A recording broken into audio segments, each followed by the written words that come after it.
Olá, minha amiga, olá, meu amigo do canal Raciocínios Espíritas, tudo bem? Eu sou o professor Danilo Cruz, estou aqui de volta, continuando com os nossos estudos da obra Sabedoria do Evangelho, de Carlos Torres Pastorino. E hoje damos prosseguimento ao volume de número 3, onde já chegamos no capítulo Ventania Acalmada, que é um capítulo curto, por isso o nosso vídeo de hoje é menor do que o habitual, mas que traz também, igualmente, reflexões interessantes a respeito dos fatos e dos ensinos da vida de Jesus, como metáforas, como símbolos para o que acontece em nossas vidas, nas nossas próprias caminhadas espirituais, na nossa jornada de ascensão rumo ao céu. Pois bem, então vamos ao texto tirado dos três evangelhos canônicos, o capítulo Ventania Acalmada, baseado no capítulo 8 do Evangelho de Mateus, versículos 18 e 23 e 27, quando Mateus diz assim: Ora, vendo Jesus a multidão em redor de si, mandou passar para a outra margem do lago. E, entrando ele no barco, acompanharam-no seus discípulos. Surgiu então no mar tão grande agitação que as ondas cobriam o barco, mas Jesus dormia. Aproximando-se, os discípulos o acordaram, dizendo: Salva-nos, Senhor, que perecemos. Ele lhes disse: Por que temeis, homens de pequena fé? Então, erguendo-se, repreendeu os ventos e o mar, e fez-se grande calmaria. E os homens se maravilharam, dizendo: Quem é esse que até os ventos e o mar lhe obedecem? Aí a gente vai agora para o Evangelho de Marcos, no seu capítulo 4, versículos de 35 a 41, quando Marcos fala assim: Naquele dia, ao cair da tarde, lhes disse: Passemos para o outro lado do lago. Deixando eles a multidão, levaram-no assim como estava no barco. E estavam com eles outros barcos. E levantou-se grande turbilhão de vento, e as ondas caíram no barco, de modo que já se enchia. E ele estava dormindo na popa, sobre o travesseiro. E eles o acordaram e lhe perguntaram: Mestre, não te importas que pereçamos? Tendo ele acordado, repreendeu o vento e disse ao mar: Cala-te, fica amordaçado. E cessou o vento e houve grande calmaria. Então lhes perguntou: Por que sois tão medrosos? Como ainda não tendes confiança? E eles, cheios de medo, diziam uns aos outros: Quem é este que até o vento e o mar lhe obedecem? E por fim, nós vamos então para o Evangelho de Lucas, capítulo 8, versículos de 22 a 25, quando assim o apóstolo fala, o evangelista fala. E aconteceu que, em um daqueles dias, entrou no barco com seus discípulos e disse-lhes: Passemos para o outro lado do lago. E partiram. Enquanto eles navegavam, ele adormeceu. E desabou um turbilhão de vento sobre o lago, e o barco se encheu, e estavam em perigo. Aproximando-se, despertaram-no, dizendo: Mestre, mestre, perecemos. Tendo ele acordado, repreendeu o vento e a fúria da água, e cessaram, e houve calmaria.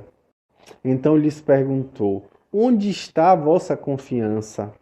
Eles, aterrorizados, admiraram-se, dizendo uns aos outros: Quem é este, afinal, que manda aos ventos e à água, e eles lhe obedecem? Interessante, né? Pois bem, aí a gente vai ver que Pastorino vai descrever que no finzinho da tarde, ao cair da tarde, já tendo terminado o seu ensino, Jesus ordena que se passe para o outro lado. A frase era suficiente num país como a Palestina, dividido ao meio de norte a sul pelo Rio Jordão e seus lagos, como o Mar Morto e o Lago de Genezaré, o qual, no domínio romano, passou a se denominar Mar de Tiberíades, por conta de Tibério. Pois bem, existia ali uma faixa ocidental, que é a Cisjordânia, e a faixa oriental, que era a Transjordânia.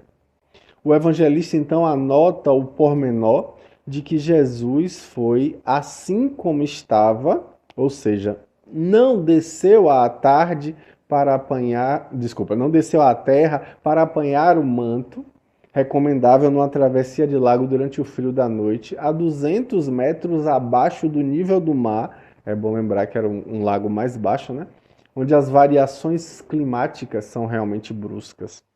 Então, o lugar de honra situava-se na polpa, perto do leme, e o passageiro sentava-se geralmente ali num tapete velho, apoiando-se num travesseiro de couro.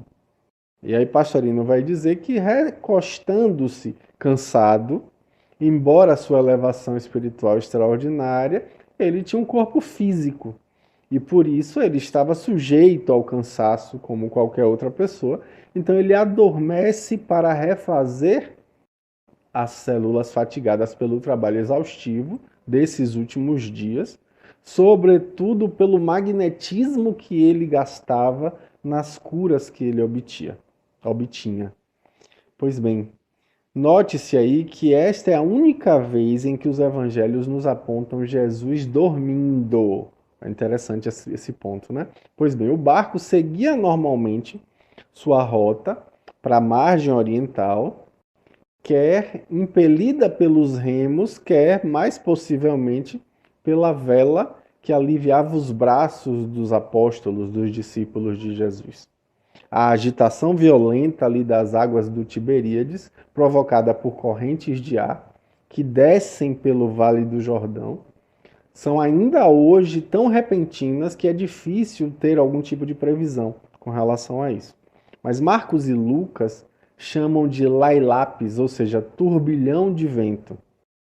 Os barcos se aprumam na crista das vagas de até 2 metros, abatendo-se a seguir nos sorvedouros, enquanto que os vagalhões passam por cima do barco, cobrindo-o literalmente, né? As ondas aí cobrem os barcos literalmente e perigosamente, né?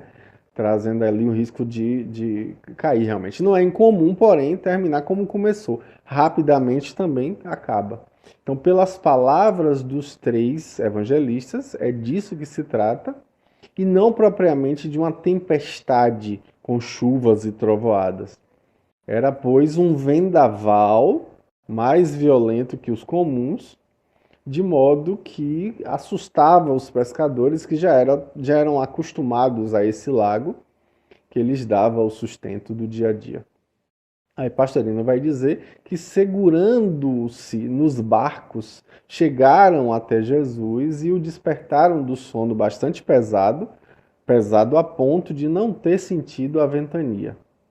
Então, após uma pequena repreensão aos discípulos, pela falta de confiança que eles tinham, né, manifestada ali naquele momento, usando um termo que era corrente naquela época entre os rabinos, no linguajar de Jesus, que é oligopistoi. Jesus ergue-se e comanda aos ventos, em primeiro lugar, por serem a causa, e em seguida ao mar, em segundo lugar. E imediatamente fez-se a calmaria, que em grego foi usado o termo técnico, galenê. As ordens que são citadas só por Marcos são ordens curtas. Ao vento ele diz cala-te e ao mar ele diz fica amordaçado. É difícil traduzir exatamente o termo grego perfimoso, né, que é imperativo perfeito passivo de fimou. Na verdade, é um tempo que não possuímos nas línguas românicas, nas línguas latinas, nem mesmo havia no próprio latim. Então, por isso é difícil de traduzir com exatidão. Mas mesmo habituados a uma bonança relativamente rápida, o inesperado daquela cena atarantou os discípulos. Embora eles já estivessem familiarizados com as curas, com as desobsessões, também praticadas em larga escala pelos essênios, pelos terapeutas, eles não sabem explicar o poder de uma criatura humana sobre os elementos desencadeados em fúria, amainando eles de súbito. E vem-lhes a dúvida: quem será, afinal, esse carpinteiro? Ele era bom, era compassivo, dominava as enfermidades, dominava os espíritos, mas comandar assim a natureza, então isso superava-lhe a capacidade de compreensão. As interpretações mais comuns desse trecho vêm da antiguidade clássica, como, por exemplo, Santo Agostinho, no seu sermão na Patrologia Latina, que vai trazer justamente dizendo que a cena simboliza, em primeiro lugar, a igreja cristã, que mesmo na tempestade tem Cristo ao leme, embora ele pareça dormir por vezes, na hora oportuna ele desperta e salva. E em segundo, a questão da alma humana, que mesmo agitada pelas provações, não sucumbirá se recorrer a Cristo que nela se encontra, embora no silêncio do sono. Olha que explicação interessante, né? Pois bem, outras aplicações ainda poderiam ser feitas para situações semelhantes, como aponta Pastorino, mas o sentido profundo do fato é esse segundo dado por Santo Agostinho. O espírito está viajando no barco do corpo, atravessando o lago deste mundo com seus veículos, ou seja, seus discípulos, e com frequência repentina a gente vai ver que se levantam turbilhões de vento que ameaçam o naufrágio total. No entanto, o eu profundo que jaz adormecido na polpa, deitado ali no travesseiro do imo do coração, quando, entretanto, ali as circunstâncias se tornam desesperadoras, os veículos recorrem aos gritos ao Cristo interno. Embora muitas vezes, por ignorância, se voltem para fora a fim de recorrer ao santo externo, né? No entanto, Deus em nós, o Cristo interno, a nossa consciência cósmica, está atento às nossas necessidades e sabe melhor do que nós aquilo de que nós necessitamos, conforme diz Mateus no capítulo 6, no versículo 8, que Pastorino lembra, né? E esse Deus em nós é que nos socorre sempre a tempo. E com direito ao presenciar de nossa afiliação, nos repreende docemente. Por que és medroso? Como ainda não tens confiança? Mas quão dificilmente o homem se corrige, adquirindo a impassibilidade da confiança inabalável de quem sabe que o Cristo está conosco, está em nós, é o nosso self, está dentro de nós. E que nós vivemos a própria vida dele e que, portanto, nenhum furacão externo jamais poderá nos atingir. Outra lição também é possível ver aí, conforme aponta Pastorino. Quando o nosso espírito se vê envolvido pelo vendaval das paixões originadas em nossos veículos inferiores, quando percebe, por exemplo, que as violentas emoções de uma paixão ilógica o envolvem, prestes a fazê-lo sossobrar, nenhum auxílio melhor pode ser nos trazido, senão o recurso ao Pai, que em nós habita, é o único que consegue acalmar as ondas de desejos desenfreados, trazendo justamente a bonança aos nossos veículos etérico, astral e intelectual, como aponta Pastorino. E ele continua dizendo que o ensino é de profundo alcance e nos mostra o caminho certo, que é a ligação com o Cristo interno, fazendo-nos conseguir despertar esse Cristo interno em nós, para que ele, com a sua palavra autoritária, faça cessar os desordenados perturbadores ímpetos do tufão borrascoso que esses corpos provocam, arriscando inclusive matar espiritualmente o nosso espírito, usando as palavras de Pastorino, por trazer o risco de nos fazer afogar em terríveis convulsões de longos e penosos karmas. Olha que fala interessante, que fala aprofundada que Pastorino nos traz e que curioso para que a gente passe a olhar para além das aparências.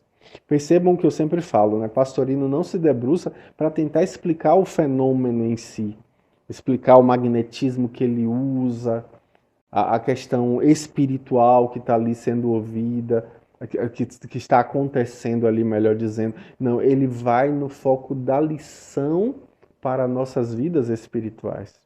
Então, que a gente busque aprender com isso, que a gente cresça com isso e amadureça, percebendo a necessidade de despertar esse Cristo dentro de nossos próprios corações. Semana que vem a gente está de volta, um capítulo extenso, né? Então a gente compensa o capítulo curto de hoje na próxima semana. Um grande abraço. Tchau, tchau.